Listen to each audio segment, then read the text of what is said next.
Здравейте, приятели! Ви отново сте с Кралят Митко и Боби Гейминг. Днес ще снимам, аз ще снимам поне. Бобито също знае за футбол, но аз повече, защото тренирам футбол. И така как се развива кариерата според мен на Джуд Белингам. Преди да започнем, лайкнете, коментирайте, а сега нека да започваме. Джуд Белингам е на 20 сега. Просто той преди да отида в Реал беше в Дортмунд, както всички знаем.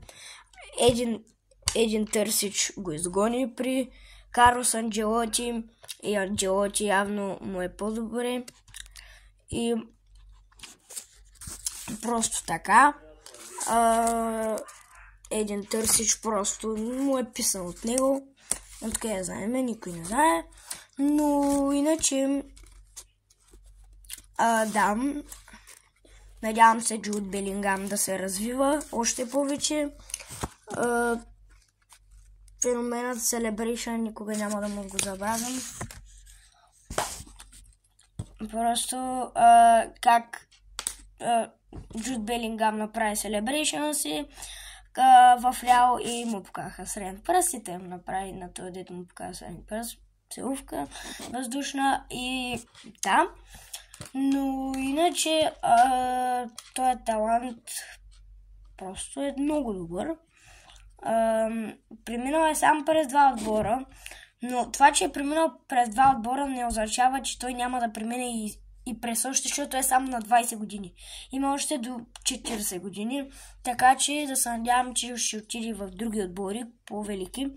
Не казвам, че Реал и Борусия не са толкова велики, но да.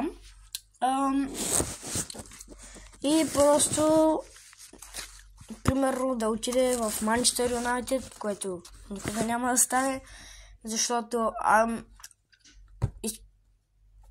в смисъл може и да стане, но защото Карлос Анджелоти едва ли ще пусне Джуд Белингам, ако се представя добре в Манчестър Юнайтед или в Манчестър Сити. Но иначе той англичанец би трябвало да се играе в някой английски отбор. Английската висша е така. И да.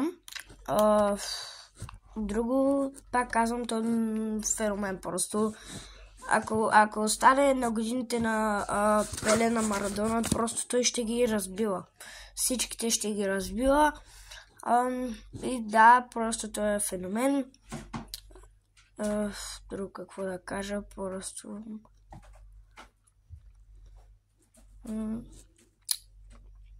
в смисъл той направи трансфер на 20 години в втория му отбор. Това означава, че той още до 40 може да играе в 5 отбора. В смисъл, както Роналдо игра. И просто те са едно към едно. Роналдо и Джуд Белингам. Единия португалец, другия англичанец, но това няма нищо общо. Как он от Манчестър Юнайтед пича буквално направи зад ножица, а пък е аржентинец и направи Celebration на Роналдо, сигурно, нали?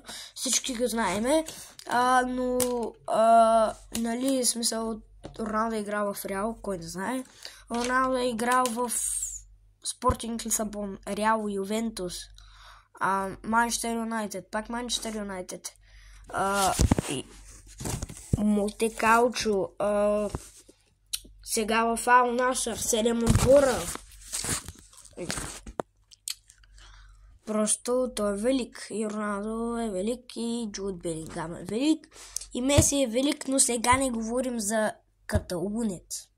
Говорим за Джуд Белингам и за човек от Реал и човек от Реал. Защото един Търсич просто му е писано вече да седи в примерно Джуд Белингам да седи сам в примерно, в смисъл писано му е, защото първи вариант, защото вече не го иска слаб е, но не е слаб. И второ, защото просто иска да се развива в друг отбор и го е пуснал при Анджелоти. И да, надявам се с треньора да се разбират се много ясно. И да, доста е добър Джуд Белингам, въпреки че има малко голове, но просто е почнал наскоро. И да, надявам се това видео да ви е харесало. И чао от мен.